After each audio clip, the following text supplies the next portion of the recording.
and welcome to the Internet Report, where we uncover what's working and what's breaking on the internet and why. My name is Archana Kesavan, and I'm joined by Deepak Ravi, our technical sales engineer from EMEA. And Deepak's joining us from Dublin today.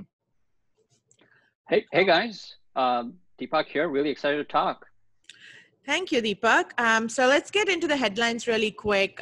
Last week was dominated by two outages, and I think one of these outages got more media attention than the other one. Both occurred on July 23rd. The first one was a brief outage in EMEA, actually, in London, where broadband providers like BT, TalkTalk, and PlusNet had a meltdown because of a fire in Openreach. Openreach is a subsidiary of British Telecom, but Openreach is responsible for the infrastructure and plumbing that other ISPs rely on for the services. So Openreach basically had a fire in one of their exchanges in Newcastle, and that brought down broadband services, so people were unable to make phone calls from their landlines or browse the internet. The second highlight and the outage from last week was the Garmin outage, and that's the one that's been receiving a lot of talk on the media, because it is an outage that's still not completely resolved, fifth day in. So the outage started on July 23rd, which was the Thursday, and Garmin is actually still recovering a lot of the services that were impacted, which includes Garmin Connect, Garmin Webmail, Garmin.com, and so on. So they are still in the recovery process right now. And what's also interesting is, although users saw this as an outage for a long period of the time, we slowly started to see news reports that this was probably a cyber attack. Mm-hmm. Mm-hmm. It was more like a ransomware attack by Evil Corp, which is, and this is speculation, right? As in, I think there is a little bit of proof now, but none of it has been acknowledged by Garmin at this point. That's right. So we're still yet to get some official confirmation. They initially claimed this to be a maintenance window, and then acknowledged, that was actually an outage. So to your point, Deepak, it seems like an outage that's been going on for almost 4 days, fifth day today, but Garmin's not necessarily come out and said anything about what this is, why this is happening, and what they are doing. So exactly. I saw a number of tweets which actually said, hey, why didn't you, as a company, let us know that there is something else going on? Why was maintenance the word being used? But multiple news organizations actually ended up reporting this as a cyber attack, and that's how the users put the pieces together. So yeah, I completely agree with you. They could have done a much better job of trying to be more informative and maybe a little bit transparent as to what's going on. Right.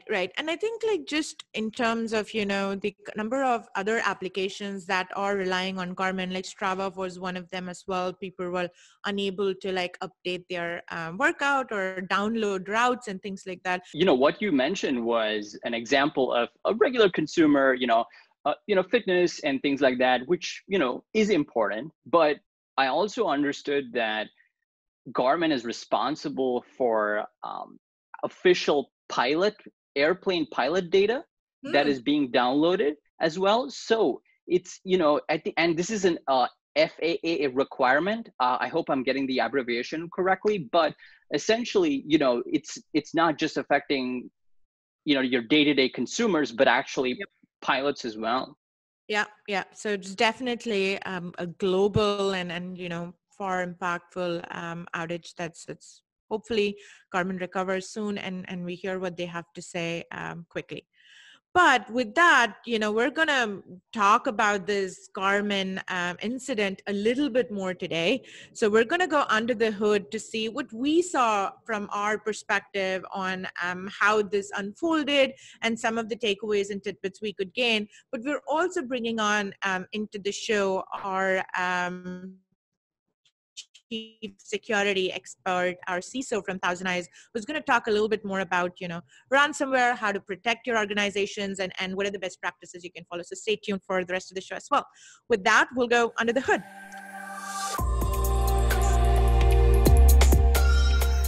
So what we're looking at right now is actually webmail, which is a Garmin service. Again, it's an internal service used by their employees. But we're essentially looking at availability of this service. So one of the things that first comes glaring across here is the dip in availability around July 22nd. So this was really interesting, right, Deepak? Because news organizations were calling this outage to have triggered on July 23rd, but we started seeing Right. glimpses of this a little ahead. So, Oh, yeah. so we saw that, and as you can see here, we are live here, and it's still not up. So this is again one of the services that's still not fully recovered within Garmin. But one of the interesting things that we noticed here, apart from this global availability, is just trying to go in here and see a little bit deeper as to what errors we were actually getting. So one of the things that we noticed here that webmail.garmin.com was actually being redirected to adfs.garmin.com here, and that's ADFS, that server was actually what was throwing the internal server error. And this was, go ahead. And yeah, I wanted to really pinpoint that specific server, because this is where we were able to make some educated correlation on whether this could have been a cyber attack, right? We do understand that cyber attacks that are ransomware related tend to attack the Active Directory services. So maybe there's something to that. Right. Also because I think like that, I mean, the authentication system, the Active Directory system is like so critical to everything else that, users do or even employees do. So again, there's some correlation, as you said, Deepak, rightly, on this being a ransomware attack or a cybersecurity attack in this case, and it bringing down ADFS systems. But I think what was also interesting is like a little further into the timeline, and around 3 a.m. Eastern, so really early in the morning Eastern time, we start seeing a connection reset by peer error. Now this is completely different than what we saw just a few hours ago, but again, this was an indication that there was no redirect happening at this point in time. Right. Yeah, it was failing at the first server that was supposed to be redirecting. Right. So this was webmail.com was, down as well at this point in time. Now, this seemed to be the case, throughout the next couple of days. And then sometime around July 25th at around 8:30 p.m. Eastern, I believe we started seeing fail to connect to ADFS. We see that redirects have gone up, which means webmail was now successfully redirecting it to ADFS, but then the Active Directory system was, kind of refusing that connection itself. Oh, so by the way, right, what's interesting is also that it was only at, I think I'm kind of jumping timelines here, but it was only at 5 a.m. on July 23rd that the Garmin team first acknowledged that they were having a problem, which is about 6 hours since we started detecting a problem on the platform. Right, like we started seeing it at 11:30 July 22nd, and then around 5 a.m. the next day is when Garmin actually, and this was Garmin India, if I'm not wrong, correct, that kind of alluded to like there was a problem, again all on Twitter is what we were seeing. Right. I think the other interesting observation that we had here was essentially, as we were trying to kind of we go back to the right timeline that we're looking at and expand in here a little bit, is we actually were connecting to connect.garmin.com, again, a completely different service than what we were looking at just a little while ago. But we're connecting to Connect Garmin, and this was a service that was down and affected all the data transfer and synchronization and all of that across their physical device and Strava and all the other apps that we use, right? And again, from a timeline perspective, around 3 a.m. Eastern, right, we started seeing an issue. We started noticing that the entire transaction that we had scheduled was failing, and I think it was a wheel of death that was spinning around that point in time in terms of logging on to connect.garmin.com. Right. And I think it's important to point out that compared to the previous data set we were looking at, where we were just trying to load the homepage, but here we're actually trying to log in and authenticate with Garmin Connect, and we're seeing the wheel of death.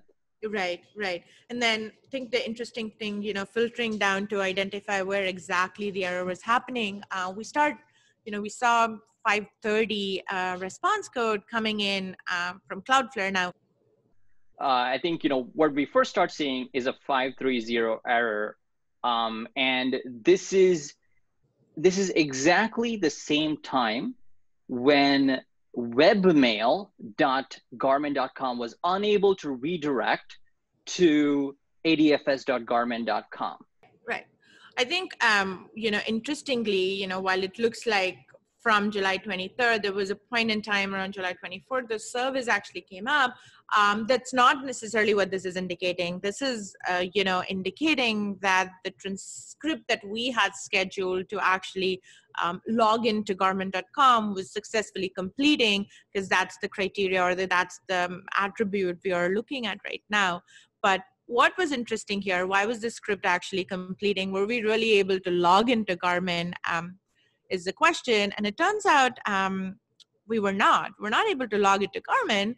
Instead, we were basically, after the login screen, were sent to kind of, a standard, we have an outage going on, just acknowledging that the systems are down. So even though you see this completion percentage here of 100%, doesn't mean Garmin service was up itself, but you were just being redirected to like an outage page giving you the status. Now, in terms of when are these services coming back up, we started noticing around July 27th at about 14 hours ago that connect.garmin is slowly up. And this is, accurate in terms of what we're seeing on Garmin's website too, right? They're talking about limited availability of some of their services. And we're also seeing consumers get back and saying they're able to sync their workouts and so on. And here, if you again look at some of the snapshots that we're seeing here, you'll actually be able to see that we're able to successfully go beyond that login platform and then connect into Garmin and see what your services are, or your devices that are set up, and so on. So yeah, I think the good news for Garmin here is that they do have some level of delineation between the different services that they host for consumers, and it's kind of good to see that at least some of it's coming back up. It's interesting to note that the webmail service and the ADFS services haven't still come back up, right? So we still see those services failing. Right, and it makes sense that they're kind of bringing up like consumer-facing services, and then targeting that's internal. Obviously, yeah, best practices. Again, one of the interesting tweets that I read over the weekend is, once Garmin is up, all the sync that has been pending for the last 5 days, if that's going to trigger, is that going to create some kind of DDoS attack? So something that IT teams have to keep in mind, that when you're recovering and bringing back a service, identifying what those dependencies are, and if those dependencies are going to trigger additional load on your systems, kind of take that into consideration before you actually recover as well. Absolutely, absolutely. I hope they plan for that. Yeah. All right. With that, we're going to get into our expert spotlight. We have Alexander Anoufriev. Alexander is our Chief Information Security Officer at ThousandEyes, and we thought it would be appropriate to bring him on the call today to discuss, ransomware attacks in general, because this week, the discussion of this week has been about Garmin's attack/outage that happened last Thursday on July 23rd. And it's been 5 days into the, incident, and Garmin is still recovering. So that would be great to bring Alexander in here and to just discuss about how ransomware attacks are, orchestrated, how do you get out of it, how do you prevent it, and just some interesting topics there. So Alexander, thanks for being on the show. Thank you for having me. All right. So I think the first line of like, the curiosity for me as I was like just reading through all the reports that's coming out. Now, again, Garmin has not necessarily claimed or acknowledged that this is a ransomware, but there's a lot of press out there. And I think also some evidence to show that it's a ransomware. But as I'm reading through it, there are multiple names that get thrown out. There's Evil Corp, sounds like it's from a movie. Then you have Wasted Locker, and so many other malware names that are being put out there. So for our audience, can you just kind of frame the lay of land as to who is Evil Corp, what is Wasted Locker, and what is a ransomware attack? Sure, it all sounds like comics books. Evil Corp is one comics, Wasted Locker is another. Wasted Locker is actually a relatively new ransomware family. It's been seen live since May 2020, and it is believed to be operated by so-called Evil Corp. Evil Corp is a group of cyber criminals who has been in business since 2007, and it is originated from Russia. They've developed and deployed a lot of different malware. Their previous ransomware was called BitPaymer. They are also responsible for executing attacks, stealing banking credentials, and many other attacks in the last 13 years. The name Wasted Locker is based on the file extension it adds to encrypted files, Wasted.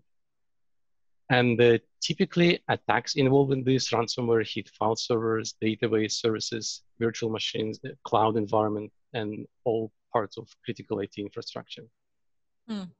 So the Wasted Locker strain of ransom attacks, is that the part that encrypts, or does all ransom attack like encrypt internal files? We can think that ransomware has two different flavors. One is traditional low-cost execution ransomware that is sent to everyone. It's non-custom, it's generic, and starts as a phishing attack. Somebody at home PC executes a malicious file, and then their files get infected, and they're asked to pay $700, for example. Yep. This one, Wasted Locker, is highly customized and well-planned. It's a part of the bigger attack, which is targeted attack. It may take several months to plan and execute. Ransomware attack typically starts either as a phishing email or vulnerability exploited in a system or application. In well-planned attacks, when an attacker obtains access to the host, it won't trigger encryption right away. It starts performing analysis. What else can I do? What other damage can I bring as part of this attack?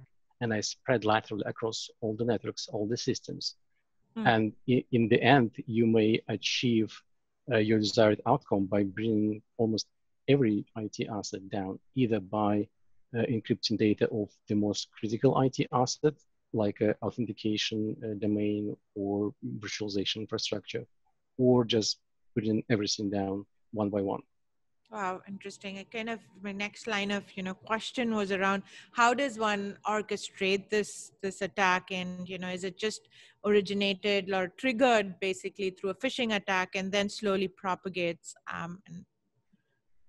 Right, it's all of the above. Okay. Phishing email, even social engineering phone call pretending to be your IT department and asking to urgently clean up your PC. Combination of techniques. The owner of an asset that has been compromised is essentially a victim, and they will have a few choices. If it's a home-based user and my files got encrypted, I can either pay $700 as they requested, or I can just forget about my files and accept the damage. Right. If I have a backup, I can restore files from the backup. Something that you mentioned, is about how the attack, kind of targets some really critical parts of the infrastructure. Earlier on the show, we were walking through how this attack manifested, from the vantage point of ThousandEyes. And one of the things that we noticed in there was while accessing or testing to an internal domain, a webmail domain of Garmin, we noticed that the ADFS server was either we were unable to reach it, it was throwing a 500 error, or it was blatantly just refusing any connection. Active Directory infrastructure is probably one of the most critical IT assets and part of enterprise IT infrastructure. It contains user account information about computers, service accounts, and other critical information. If it's down, then probably most other critical services will be down as well.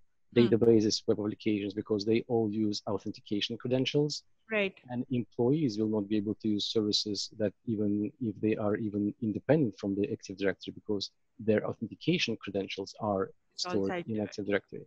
Right. And the ADFS, which is an acronym for Active Directory Federation Services, is a web application SSO, web SSO.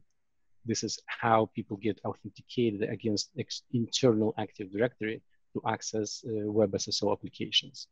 So in terms of, well, their entire system has been compromised and all the press and the damage that's happening there.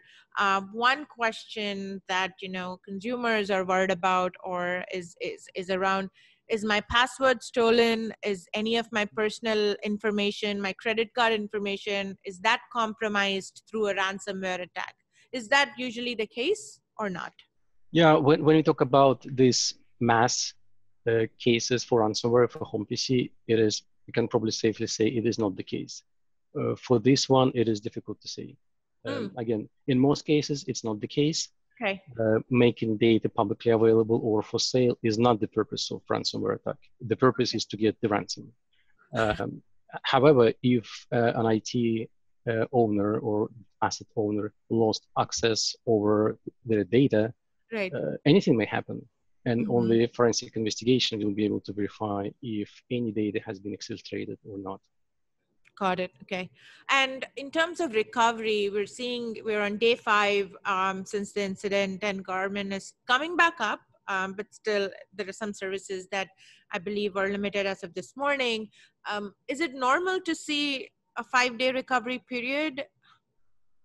This is probably an indicator of very widespread attack. So the impact is very high, probably maybe the highest we've seen so far. Right. Okay. But typically, as part of recovery activities, you remove all the artifacts left by attacker, all the malicious code, backdoors, rootkit, compromised accounts that could have been created as part of the attack execution. And the organizations has to rebuild the system. And rebuilding domain controller or Active Directory infrastructure may take a lot of hours. Right. Then we have to restore the data, perform all the integrity check, vulnerability scan, and anything else that is required by the incident response process. Also, pretty we need much to have. Sorry, go ahead. Yeah, we also need to understand what has failed in terms of data protection practices to make sure to minimize probability of such incident from reoccurring. When such well-planned attack is executed, an attacker would also try to disrupt operations of backup restore facility to make sure organizations hurt the most. They don't have running systems and they can't access a backup facility. Right. Interesting. That's a really interesting point.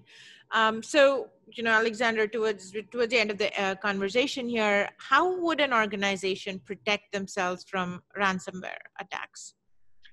Yeah, there's probably no simple answer to this question, but the answer would lie within the comprehensive security program that addresses employee awareness and education, physical, logical security, business security as well. And let's not forget, backups are really important. Tapes are hardly used today, which creates probably an issue of true offline backup. And as we mentioned previously, if an attacker is able to compromise the primary data set, they will try to compromise backup data set as well, or to disrupt restoration facilities. Wow, yeah. So true offsite backup and true offline backup is really important. You're probably going to simulate more testing attacks on us to see if we are compliant or not. Yes, we will. We'll continue doing that for sure. Well, awesome. Well, thank you so much, Alexander, for being on the call and walking us through what this is. It was 101 on ransomware for us. So thanks again. Thank you, Archana. Thank you, everyone. All right. Thank you, Alexander. That was really, really insightful. And I'm hoping we hear back from Garmin exactly as to what happened and how they were actually, planning their recovery and getting out of this situation as well. With that, that's all we have for this week. Don't forget to subscribe, which will get you a free t-shirt by emailing internetreport@thousandeyes.com with your address and size. Deepak, thanks again for being on the show and co-hosting today's episode for our audience. Thank you, Archana. It was a pleasure. Right. And again, one more thing before we leave is we actually have the video for the State of the Internet is now live on our YouTube channel. So if you missed the entire session or if you just missed parts of it, you can check that out on our YouTube channel. With that, we'll see you next week.